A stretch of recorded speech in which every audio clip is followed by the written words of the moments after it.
Hello there, my name's Ian Chilcott and I'm just about to go through my marker throat setup. Before we go into how I'm actually going to use the gear, I think it's worth mentioning what I'm actually using. The rod itself is a 12 foot, 3¼ pound test curve rod. Now that's quite a powerful rod, and you will have heard that you need sensitivity in the tip to feel what's on the bottom of the lake.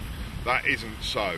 The braid that is on the reel line, that I'm using for the reel line, will do that.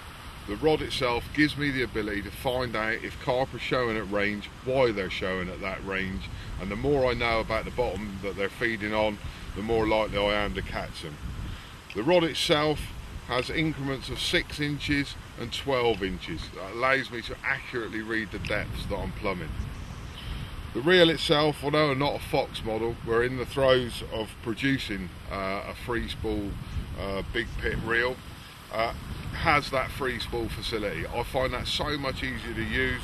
You can simply flick the free spool reel and let out the line that you require to read the depth.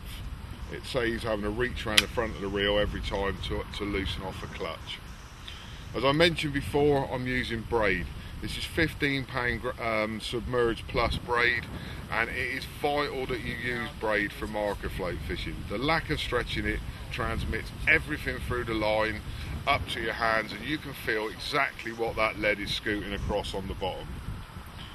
The float itself then, again we're talking distance, and this is an horizon marker XL, and it will have the ability, it's buoyant enough to drag the amount of line up through the water. If you use a small float, it won't pull it up, or it will come up very slowly. A larger float at distance makes it so much easier.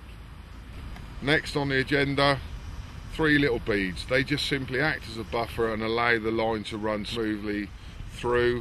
A flexi ring swivel. You'll notice I've gone through the large end of it. If there's any chog collects on it, the line will still go through. And I have a 6-inch tail to a 4-ounce lead, and that gives me the ability to get to whatever ranges the carp might be showing at. I spent the night on the lake last night and I didn't have any action at all. Early this morning, fish were showing down this end of the lake. I know exactly where they were showing. I came down into this swim, I saw a fish stick its head out. I've left it for an hour, and now I want to find out why they're there with the intention of fishing it tonight. So the first thing I'm going to do is put the marker float out into the area. Okay.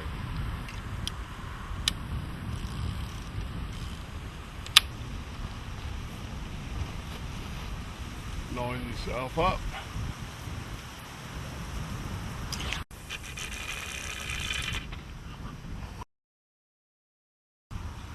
Well, the first thing I'm going to do,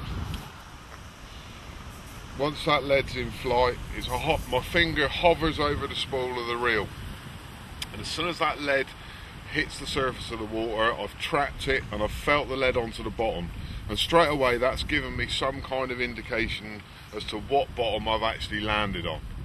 The next thing we need to do is to check the depth.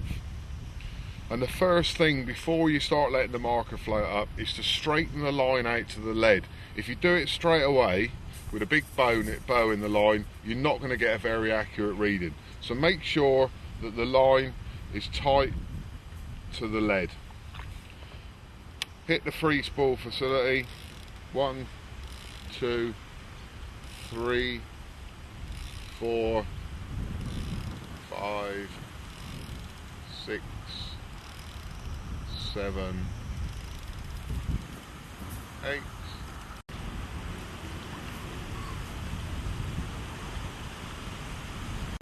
Right, with my 6-inch tail, that's 8.5 foot deep. That's just off the margin on the far bank.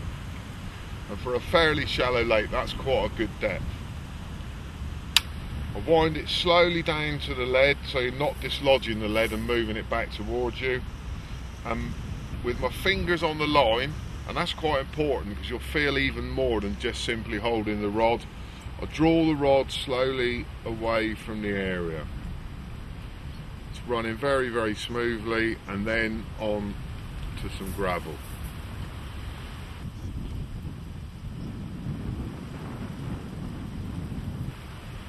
Without dislodging the lead, move the rod round. Ensure the line's tight to the lead so that the marker float's tight to the lead. And again, go through the process.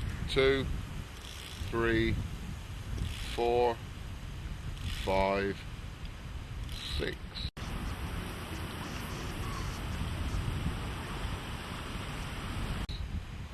Okay, so that's 6 foot. The margin slope drops away down to about 8 foot, and then as I draw it away from the margins, it's coming up to 6 foot. And now I know there's carp in this bay, and I suspect that that deeper gully is an area the carp will travel through to get into that bay and to feed. Okay, I found the spot I've wanted. It's a wonderful spot. It comes down off the marginal shelf into 8 foot of water. As I draw it away from the margin, it's coming up a gravel shelf up to 6 foot. As I said before, it's the ideal spot and probably one of the main routes the carp are using in and out of this bay. Now I want to make a more detailed inspection of that area, and this is where the line clip on the reel comes into play. Just so I know I'm going to cast a little bit further than the spot and draw the float and lead back into that area, I'll let off just a couple of yards of line and then put the line, oops a daisy, in the line clip. Excuse me, it's a bit windy.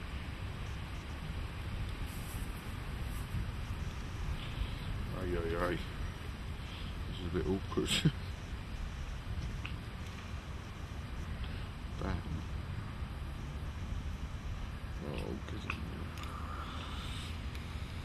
Okay. There's the line in the clip. A little bit fiddly, it's a little bit windy today. But when I recast, I've lined up the spot with a mark on the skyline, the tallest tree over there actually. And I know every time I cast in that direction, the line will hit the clip, and I know I'm bang back on the spot again, and I can find it anytime I want. Simple.